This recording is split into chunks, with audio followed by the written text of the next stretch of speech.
गंगा जी में भीतर मत समय है बूढ़ी। अरे गंगा जी में भीतर मत समय है बूढ़ी। अरे बतिया मान किनरवे डुबकी लगई है बूढ़ी।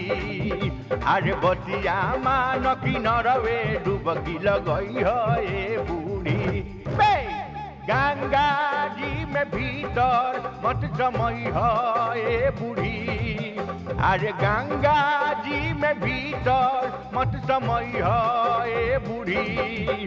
अरे बतिया मान किनरवे डुबकी लगई है बूढ़ी।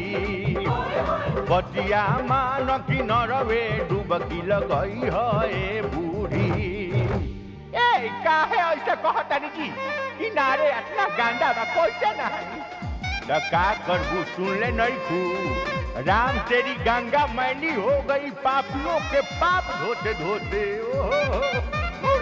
को लिए ही मैंने सब थे कतारे सा।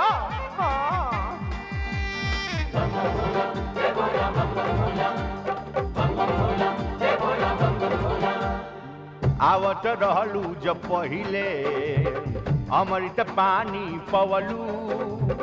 अब तो पानी पाप से गंदा ऐसन जल ना चढ़वलू।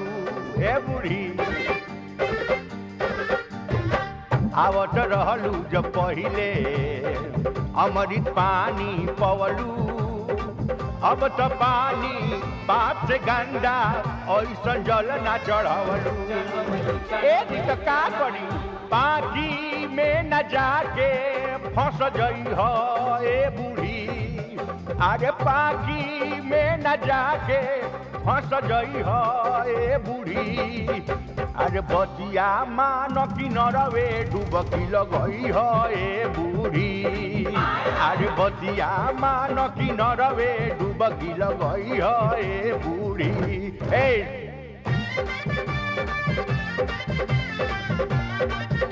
जी साचो बड़ी पाकी बा बोल फंसता जी। ऐसे ना कहता हूँ अब ना दुनिया ही बाची।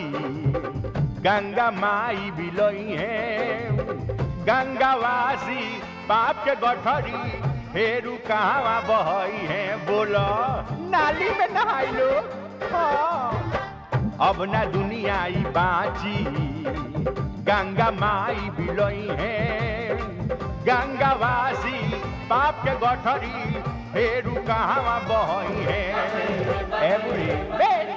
जल्दी से नहा मत खिसियई है बूढ़ी।